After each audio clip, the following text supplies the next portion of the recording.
আল্লাহু আকবার। আমার নবীর জন্য বন্ধু বানাই নাই, তোমার জন্য বন্ধু বানাইছি।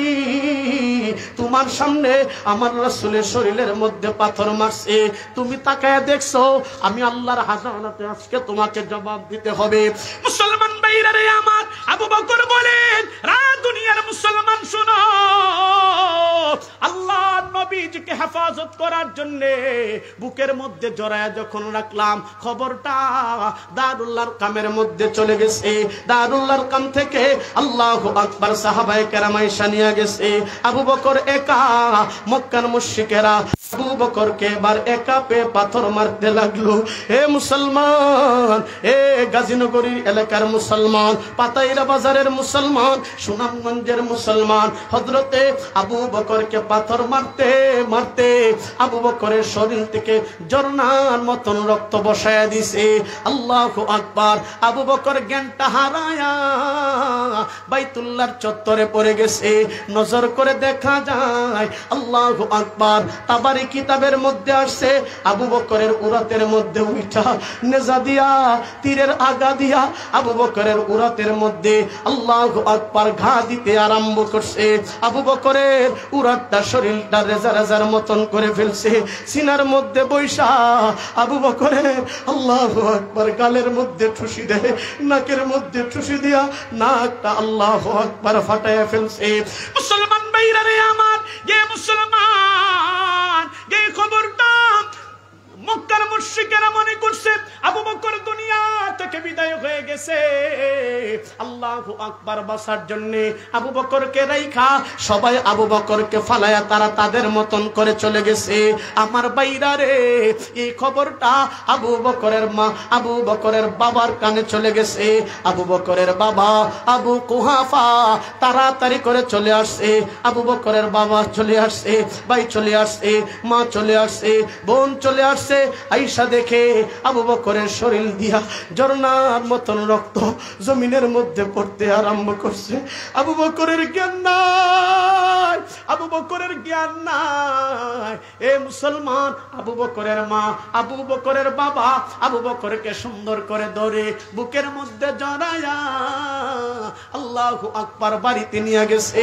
বাড়িতে নেওয়ার পর আল্লাহু আকবার, বাড়িতে যখন নিয়ে গেছে, আবু বকরের জ্ঞান নাই। আবু বকরের মা আল্লাহু আকবার অধীর আগ্রহ নিয়ে বসে আছে। একটা পেয়ালা দুধ, আবু বকরের মা পেয়ালা, এক পেয়ালা দুধ নিয়ে আবু বকরের মাতার শিওরের সামনে বসে রয়েছে। মুসলমান ভাইরা রে আমার, কোন সময় আবু বকরের জ্ঞানটা ফিরবে?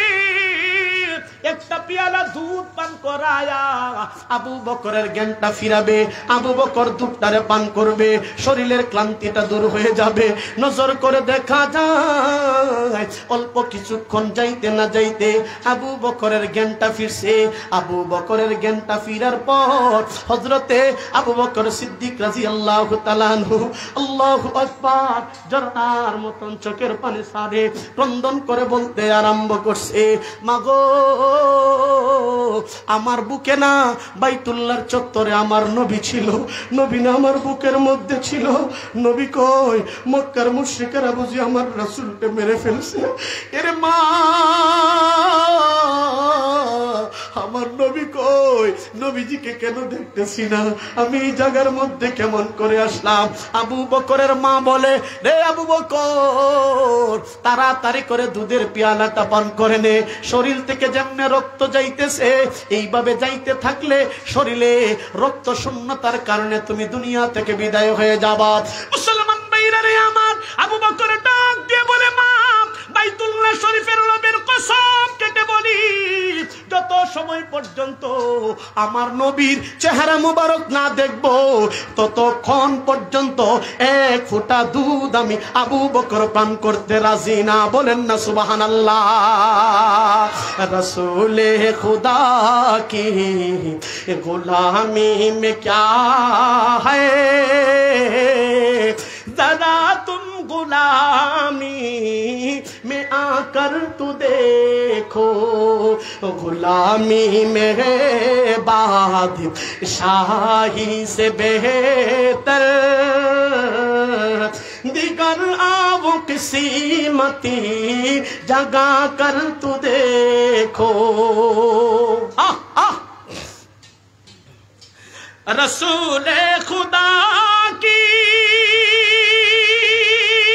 गुलामी में आगे सारे ताजदारा भी खम हो रही है किसी ताज वरना गुलामी में आगे सारे ताजदारा भी खम हो रही है रसूले खुदा की गुलामी में आगे सारे ताजदारा भी खम हो रही है बोलें अल्लाहु अकबर আরেকটু জোরে বলেন আল্লাহু আকবার মুসলমান এই অবস্থা হওয়ার পর হযরত আবু বকর সিদ্দিক রাদিয়াল্লাহু তাআলা আনহু আল্লাহু আকবার আবু বকরের মা আবু বকরকে বলতে আরম্ভ করছে বাবা রে মুহাম্মদের খবর নিবা পরে আগে তোমার শরীরের ক্লান্তিটা দূর করার জন্য তুমি দুধটারে পান করতে হবে মুসলমান ভাইরা রে আমার যেই মুহূর্তে আবু বকর দুধ পান করতে রাজি হয় না আবু বকরের মা আল্লাহু আকবার বলে বাবা মুহাম্মদ কোথায় থাকে কার কাছ থেকে খোঁজ খবরটা নিব আমার বাইরা রে আবু বকর সিদ্দিক রাদিয়াল্লাহু তাআলা আনহুর মা বলতেছে আবু বকর বলতেছে ও মা উম্মে জামিলা নামক একটা মহিলা আছে আল্লাহু আকবার এই জামিলার কাছে গেলে আমার নবীর খবরটা দিয়া দিবে মাগো তাড়াতাড়ি করে যান না উম্মে জামিলা আল্লাহু আকবার উম্মে জামিলার কাছে চলে গেছে উম্মে জামিলাকে নিয়ে আসে নিয়ে আসার পর আল্লাহু আকবার আবু বকরের মার সাথে উম্মে জামিলা যখন আসছে উম্মে জামিলা আসার পরে বলতেছে উম্মে জামিলা আসার পরে আল্লাহু আকবার আবু বকরের দিকে তাকাইছে তাকায় দেখে হাত দিয়ে রক্ত বাহির হয় পা দিয়ে রক্ত বাহির হয় গোটা শরীরটা রেজার মতন হয়ে গেছে নাক দিয়ে রক্ত বাহির হয় মুখ দিয়ে রক্ত বাহির হয় আবু বকরে কানের সামনে কানের কাছে উম্মে জামিলা দুইটা ঠোঁটটারে আগায়া আবু বকরকে বলতেছে আবু বকর রে টেনশনের কোনো দরকার নাই নবীজি দারুল আরকামে এখনো পর্যন্ত সুস্থ অবস্থায় আছে জবান খুলে বলেন না সুবহানাল্লাহ মুসলমান ভাইরা রে আমার এই খবরটা পাওয়ার পর নজর করে দেখা যায় আবু বকর বলে মা তাড়াতাড়ি করে গো আমার নবীজির দরবারে নিয়ে চলেন না এ মুসলমান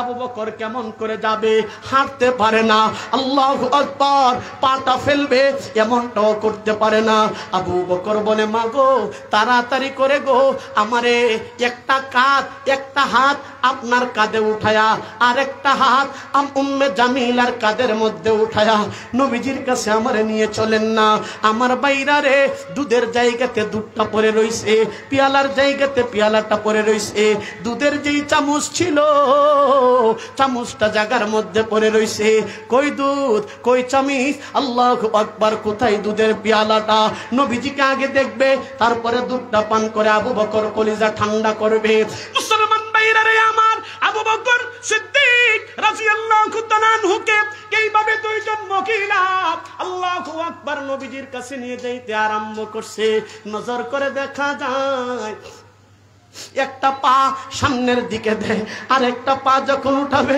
আবু বকর দপাস করে জমিনের মধ্যে পড়ে যায় হাঁটতে পারে না কি করবে দুইজন মহিলার কতটুকু একজন পুরুষের ভার সহ্য করতে পারে আল্লাহু আকবার একটা পা দেয় পিছনের পা তোলার সাথে সাথে দপাস করে পড়ে যায় এরকম করতে করতে দারুল আরকামের কাছে চলে গেছে দারুল আরকামের কাছে যায় রাতের মতন হয়ে গেছে হযরতে আবু বকর সিদ্দিক রাদিয়াল্লাহু তাআলা আনহু যায়েদ ইবনে আরকাম রাদিয়াল্লাহু তাআলা আনহু রে বলতে আরম্ভ করছে এ যায়েদ দরওয়াজাটা খুলে দে নবীজিকে দেখার জন্য রক্তমাখা শরীর নিয়ে তোমার দরওয়াজায় নবীজিকে দেখার জন্য ভিক্ষুকের মতন আমি দাঁড়ায়া গেছি মুসলমান ভাইরা রে আমার নজর করে দেখা যায় হযরতে যায়েদ রাদিয়াল্লাহু তাআলা আনহু দরওয়াজাটা যখন খুলছে তাকায় দেখে নবীর পাগল হযরত আবু বকর রক্তমাখা শরীর নিয়া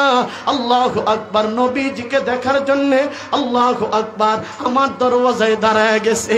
আমার ভাইরা রে, এই অবস্থা যখন হয়ে গেছে আবু বকর সিদ্দিক রাদিয়াল্লাহু তাআলা আনহু যায়েদ রে বলে, যায়েদ বলো না নবীজি কেমন আছে? নবী কই? হযরতে যায়েদ বলেন ঘরেই তো আছে, তাড়াতাড়ি করে আসো।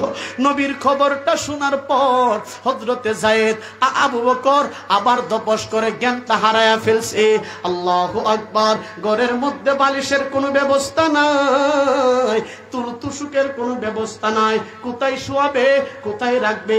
নজর করে দেখা যায় খেজুরের ছাল দিয়া বালিশের মতন বানায়া আবু বকরকে ঘরের ভিতরে নিয়া আল্লাহু আকবার মাথাটারে রাইখা পাশের রুমে নবীজি শোয়া অবস্থায় ছিল।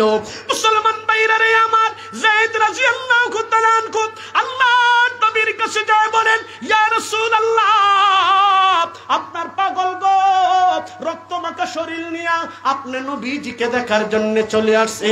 নবী গো তাড়াতাড়ি করে গো, আল্লাহু আকবার, তাড়াতাড়ি করে আবু বকরকে দেখার জন্য আসেন না। আল্লাহু আকবার। নবীজি আবু বকরের কথা শুনতে দেরি, লাফ মেরে দাঁড়াইতে সেকেন্ডও দেরি করছে না। আল্লাহর হাবিব আবু বকরের সামনে চলে আসছে। আয়েশা তাকায় দেখে আবু বকরের জ্ঞান নাই। এই রুম থেকে এই রুমে আয়েশা দেখে আবু বকরের জ্ঞান নাই। আবু বকরের চেহারাটা উপরের দিকে, নবীজির চেহারাটা হযরতে আবু বকরের চেহারার দিকে। আল্লাহু আকবার। দুইটা চেহারা একসাথের মতন হয়ে গেছে। হে মুসলমান, আমার নবীজি আবু বকরের এই চেহারাটা দেইকা, রক্তমাখা চেহারাটা দেইকা, চেহারার দিকে যখন তাকাইছে আল্লাহু আকবার, নবীজির ও জানতে আল্লাহু আকবার চোখের কোনা দিয়া দাড়ি মুবারক, গাল মুবারক ভিজে, দাড়ি মুবারক বে হযরত আবু বকরের গালের মধ্যে নবীর চোখের পানিটা পড়ে গেছে। আমার মন বলে, আমার আল্লাহ আবু বকরের জন্য নবীর পানিটারে ডাইরেক্টলি মেশকে আতর বানায়া দিছে। বলেন সুবহানাল্লাহ। মুসলমান ভাইরা রে আমার, এই ব্যবস্থা হওয়ার পর আল্লাহু আকবার, আবু বকরের জ্ঞানটা ফিরছে। আবু বকরের চক্ষুটা যখন খুলছে আবু বকর বলেন, হে দুনিয়ার মানুষ শোনো, আমি তাকায়া দেখি আসমানের চাঁদ যেন আমি আবু বকরের চোখের সামনে চলে আসে। বলেন না সুবহানাল্লাহ। আল্লাহু আকবার। নবীজির দিকে যখন তাকাইছে আবু বকরের চেহারা উপরের দিকে, নবীজির চেহারাটা নিচের দিকে, আবু বকরের দিকে। আবু বকরের জ্ঞানটা ফিরছে। আবু বকর বলেন, এ দুনিয়ার মানুষ শোনো, আমি তাকায় দেখি আসমানের চাঁদ যেন আমার সামনে চলে আসছে। আবু বকর বলেন, লব্বাই ফেদাকা ইয়া রাসূলুল্লাহ, হাবিব আপনার জন্য আমার জীবন উৎসর্গ করে দিলাম, আপনার জন্য আমার জান উৎসর্গ করে দিলাম। হে মুসলমান, কেমন মুহাব্বত হযরত আবু বকর করত। আল্লাহু আকবার। আবু বকর কেমন মুহাব্বত দেখাইছে। হে মুসলমান, আল্লাহু আকবার। হযরতে আল্লাহর রাসূল সাল্লাল্লাহু আলাইহি ওয়াসাল্লামকে আবু বকর কেমন মুহাব্বত করত। আবু বকর, আল্লাহর রাসূল বলেছিলেন, হুব্বিবা ইলাইয়া মিনাদ দুনিয়া সালাত। আবু বকর বলেছে, আল্লাহর রাসূল বলেছিলেন, আমি দুনিয়াতে তিনটা জিনিস বেশি পছন্দ করি। এর মধ্যে এক নম্বর হলো আতিব, আমি আতর পছন্দ করি। 2 নম্বর নবী বলছেন আত-তাআম, আমি খাবার পছন্দ করি। 3 নম্বর বলছেন আল মারআতুস সালিহা, নেককার স্ত্রী পছন্দ করি। আবু বকরও 3টা কথা বলেছিলেন, হুব্বিবা ইলাইয়া মিনাদ দুনিয়া সালাস, আমি আবু বকরও 3টা জিনিস পছন্দ করি। এর মধ্যে 1 নম্বর হলো আন নাজরু ইলা ওয়াজহি রাসূলিল্লাহি সাল্লাল্লাহু আলাইহি ওয়াসাল্লাম। আল্লাহ পাক আমি আবু বকরকে যে চোখ দিয়েছে, আমার এই চোখ দিয়া আমার রাসূলের চেহারাটা দেখা বেশি পছন্দ করি। আর জোরে বলেন না সুবহানাল্লাহ। কেমন পছন্দ ছিল আবু বকরের, কেমন পছন্দ ছিল আবু বকরের। ও মুসলমান, কেমন পছন্দ ছিল। আবু বকর যখন এই কথা বলছে যে আমার চোখ দিয়া নবীর চেহারা দেখা বেশি পছন্দ করি, আল্লাহ বলে, আবু বকর তোমার চেহারা, তোমার চাওয়াটা এত সুন্দর, তোমার চাওয়াটা এত সুন্দর, আমি আল্লাহ তোমারে আমার রাসূলকে দেখাইতেছি। সুবহানাল্লাহ। কেমন করে দেখাইলেন? লম্বা ওয়াকিয়া আপনারা জানেন। হিজরতের রাত্রিতে আল্লাহর হাবিব গারে সুরের মধ্যে গিয়েছিলেন। হে মুসলমান, হযরত আবু বকর, লম্বা কথাই তা আপনারা অনেক ওয়াকিয়া শুনছেন। হযরত আবু বকর সিদ্দিক রাদিয়াল্লাহু তাআলা আনহু বলছেন, আল্লাহর হাবিব দাঁড়ান, এটার অবজার্ভ করে আসি। যখন সুন্দর করে পরিদর্শন করে আসলেন, আয়েশা দেখেন কিছু নাই। হযরত আবু বকর সিদ্দিক আল্লাহর রাসূলকে ঢুকার পারমিশন দিয়া দিলেন। এখানে গেছে, আবু বকর তাকায় দেখে, হায় হায়, যে লাউলা কালামা খালাকতুল আফলাক, যে রাসূলের কারণে আল্লাহ পাক আসমান আর জমিন বানাইছেন, এই সাত আসমান জমিন বানাইছেন, আপনারে বানাইছেন, আমারে বানাইছেন, এখানে সবাইকে বানাইছেন। আরে সেই রাসূল এখানে শ্রান্ত, সারা রাত হাঁটতে হাঁটতে ক্লান্ত হয়ে গেছে। রাসূলকে একটু ক্লান্তি দূর করতে হবে।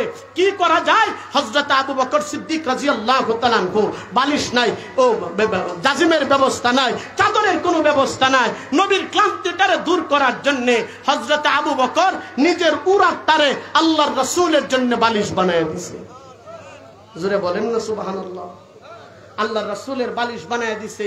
আল্লাহ পাক কয়, আবু বকর, তুমি না বলেছিলা তোমার চোখ দিয়ে আমার রাসূলকে দেখা পছন্দ করো, তোমার কথারে আমি আল্লাহ তো পছন্দ করছি, আমি আল্লাহ তোমারে সুযোগ করে দিলাম এই গারে সুরের মধ্যে 3 দিন 3 রাত মজা করে করে আমার রাসূলের চেহারা দেখতে থাকো। হে মুসলমান, ও মুসলমান, কেমন নবী ছিলেন, কেমন সাহাবী ছিলেন। হে মুসলমান, শেষ, আমার সময়ও শেষ। হে মুসলমান, সেই নবীর বিরুদ্ধে, সাহাবায়ে কেরামের বিরুদ্ধে ইসলামের নাম নিয়ে হোক আর নাস্তিক আর মুরতাদেরা যেই নাম দিয়েই হোক, আল্লাহর রাসূলের বিরুদ্ধে কথা বলবে, আমরা শাইখে গাজীনগরের উত্তরসূরি হয়ে, শাইখে কাতিয়ার উত্তরসূরি হয়ে আমরা বসে বসে তামসা দেখব। এক কবি নাকি হসিত যেখানে আল্লাহর রাসূলের বিরুদ্ধে, সাহাবায়ে কেরামের বিরুদ্ধে, আল্লাহর ওয়াহদানিয়তের বিরুদ্ধে কথা হবে, সাইনিস কোরআন দিয়ে খালি কুবা কুবা কুবা, ঠিক না?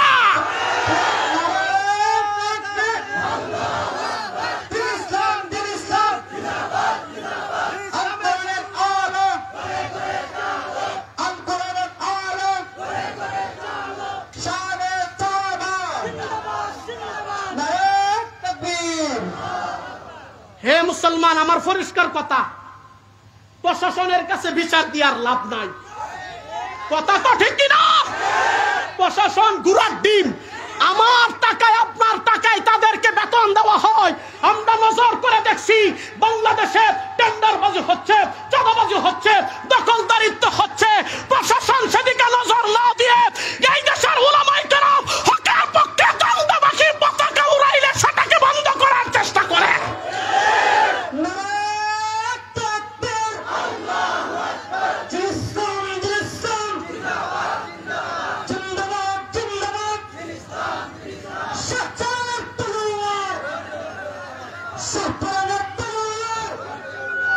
হে মুসলমান, হে পাতাইয়ার মুসলমান, পরিষ্কার কথা, প্রশাসন যদি সরব থাকত, প্রশাসন যদি আমাদের ন্যায্য অধিকার আদায় করত, তাহলে আমাদের মুস্তাক গাজীনগরীকে যারা হত্যা করছে এখনো তাদের দৃশ্যমান বিচার দেখতে পাচ্ছি না। আসতে বললে কেন, ঠিক কিনা? প্রশাসন এখনো পর্যন্ত নীরব ভূমিকায় পালন করছে। অনতি বিলম্বে আজকের এই শানে সাহাবা, আজকে শানের সাহাবা, এই সম্মেলন থেকে আমি একবার আর্জি হইল, অনতি বিলম্বে আগামী 24 ঘন্টার মধ্যে মুস্তাক সাহেবকে যারা হত্যা করেছে তাদেরকে পরে ফাঁসিতে ঝুলাইতে হবে, ঠিক না? বলো।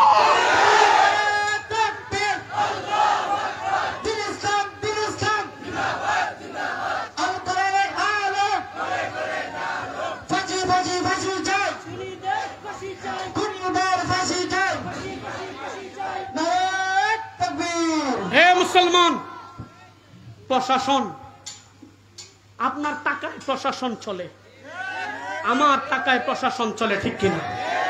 আমার গাড়ির দাম 46 লক্ষ টাকা।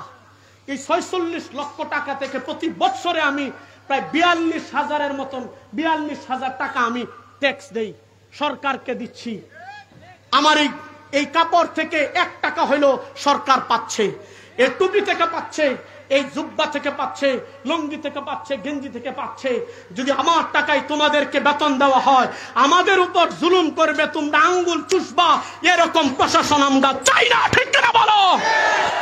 পরিষ্কার কথা। এই অনেকে প্রশাসনের কথা বললে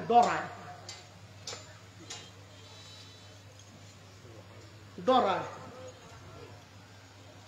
আমি আমার থানায় দখলদারিত্বের ব্যাপারে পরিষ্কার ইউনো এবং ওসি সাহেবকে বলছি, আমি তো সুনামগঞ্জ 5 আসনের এমপি প্রার্থী, ইসলামী আন্দোলনের হাত পা, ইসলামের বাক্স একটা হোক, সবাই চাই কি চাই না, যাই হোক, আমি হাত পাকার এমপি প্রার্থী। আমি ওসি সাহেব এবং ইউনো সাহেবকে বলছি, এই ছাতক দ্বারাই কোনো অনৈতিক হবে আর আপনি সেটার দেখবেন না। যদি কোনো অরাজকতা, কোনো খুন খারাপি হয়, দায়িত্ব আপনাদেরকে নিতে হবে। পরিষ্কার কথা। আপনারা কি বলবো, শুধু এতটুকুই বলবো, প্রশাসনকে বলবো, আপনারা জনগণের মুভমেন্টকে কাজে লাগাইতে হবে। ঠিক কিনা? জনগণ চায় কি, যেটা চায় সেটা আপনাদেরকে দেখাইতে হবে। হে মুসলমান, শেষ কথা হলো, ইউনুস সাহেব হে বলে নোবেল পাইছে। এই যে সুদকুর, সুদের যে আসর তার ভিতরে এখনো আছে, কথা কোনা ঠিক কিনা? সুদের আসর তার মধ্যে এখনো আছে, এখনো আছে। অনেকে তালি দিছিল, ও ইউনুস সাহেব এই রুম্বা ছিড়ব, হেই চুল ছিড়ব। আমি তোর হেটা কইতারি না, হেই চুল ছিড়ব, লুম্বা ছিড়ব, আমি তোর এটা। কিন্তু আমরা আমাদের রক্তের মাধ্যমে তাদেরকে আমরা ক্ষমতার মসনদ তাদের কাছে দিয়েছিলাম, কিন্তু তার কিঞ্চিত পরিমাণ আমরা ফল ভোগ করতে পারি নাই। ঠিক কিনা বলে? পারি নাই। এই জন্য পরিষ্কার বলবো, এবার সময় আসছে, ইসলামের পক্ষে বাক্স একটা আসবে, আপনারা থাকবেন, ইসলামের পক্ষে ভোট দিবেন তো ইনশাআল্লাহ। মাখরাজ আদায় করে যে ইনশাআল্লাহ কইছেন, এনতে বাইরে গেলে কবে দূর আলী একবারের কথা কইছে, আমরার কাম করা দেও, যারা মন্দরে তারা দিও।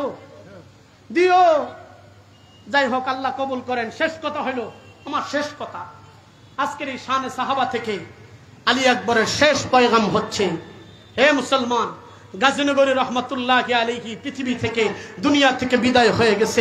গাজীনগরীর উত্তর শরীরা এখনো জমিনে জিন্দা আছে। ঠিক কিনা? আসতে বললে কেন? ঠিক কিনা জোরে বলেন। শাইখে কাতিয়া চলে গেছে, শাইখে কাতিয়ার উত্তর শরীরা মরে যায় নাই, এখনো পর্যন্ত জিন্দা আছে। হযরতে মুসাইদ বাইমপুরি চলে গেছে, তার উত্তর শরীরা আছে। শাইখে বাগা চলে গেছে, তার উত্তর শরীরা আছে। শাইখে গৌহরপুরি চলে গেছে, তার উত্তর শরীরা আছে। শাইখে রেঙ্গা চলে গেছে, তার উত্তর শরীরা আছে। শাইখে বর্ণবী চলে গেছে, তার উত্তর শরীরা আছে। রব্বে আযুল জালালের কসম কাটে গোলাম আলী আকবর বলে 56,000 বর্গ মাইলে খতনা নবুয়তের চাদর নিয়ে কাদিয়ানীরা খেলবে, আমরা বসে তামসা দেখব। এটা হইতে পারে না। নবীর ইজ্জত হেফাজত করার জন্য সন্তানকে যদি এতিম করতে হয় তাতে রাজি আছি, স্ত্রীকে বিধবা করতে হয় তাতে রাজি আছি, মা বাবার বুককে খালি করতে হয় তাতে রাজি আছি। রব্বে আযুল জালালের কসম, ফাঁসির মঞ্চে যদি দাঁড়াইতে হয় আলী আকবর রাজি আছে। নবীর বিরুদ্ধে কথা বলবে, মানতে পারি না। রক্ত দেওয়ার প্রয়োজন পড়লে খামসাব হুজুর ডাক দিলে রক্ত কে কে দিতে রাজি আছো? হাত আল্লাহকে দেখাও মুসলমান। फना फिल्ला की तह में बका का राज मुस्मर है, जिसे मरना नहीं आता उसे जीना नहीं आता। সালাহ সুলতান টিপু বলেছিলেন, সুলতান টিপুর সাথে গাদ্দারি করে যখন নেজা পেটে ঢুকায় দিছে, নেজারে টান দিয়া বাহির করে, শাহাদত আঙ্গুলে এইভাবে ঢুকায়া রক্ত বাহির করে লিখতেছিলেন, শের কে এক দিন কে জিন্দগি গিদর কি 100 সালা জিন্দগি সে বেহতর হয়। সুলতান টিপু বলেন, শুনে রাখ গাদ্দার, আল্লাহর নবীর ইজ্জত নিয়া বাঘের মতন একদিন বাঁচবো, কুত্তা বিলার মতন 1000 দিন বেঁচে থেকে কোনো লাভ নাই। ঠিক কিনা বলেন? जो कुछ हुआ है या रब तेरे करम से, वमा अलैना इल्लाल बालाग। माअस्सलाम, अस्सलामु आलैकुम ওয়া রাহমাতুল্লাহ। আমার কথায় যদি কষ্ট পেয়ে থাকেন, আনা মুতাআসসিফুন, আমি আপনাদের কাছে মুআযারাত পেশ করতেছি। আমার জন্য দোয়া চাই। খান সাহেব হুজুর অসুস্থ, খান সাহেব হুজুরের জন্য দোয়া করবেন। আল্লাহ কবুল করেন। আসসালামু আলাইকুম।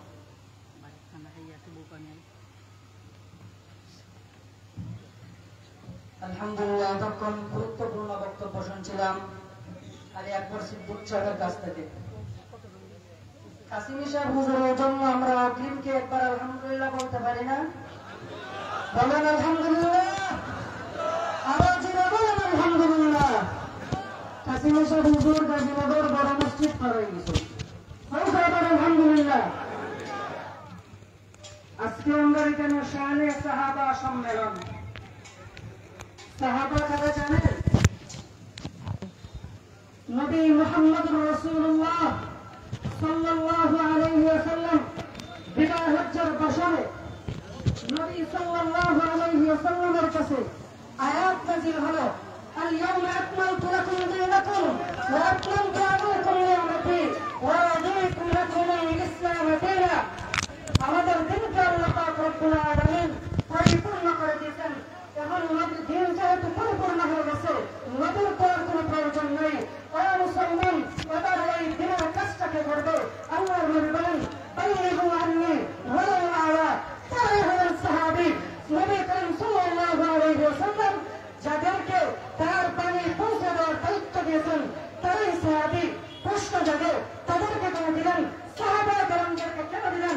ওরা মুসলমান, নবী যখন ওযু করছেন দেখছেন সাহাবী নবী নামাজ পড়ছেন, দেখছেন সাহাবী নবী রুকু করছেন, দেখছেন সাহাবী নবী সিজদা করছেন, দেখছেন সাহাবী নবী পরিবার পরিচালনা করছেন, দেখছেন সাহাবী নবী রাষ্ট্র পরিচালনা করছেন, দেখছেন সাহাবী।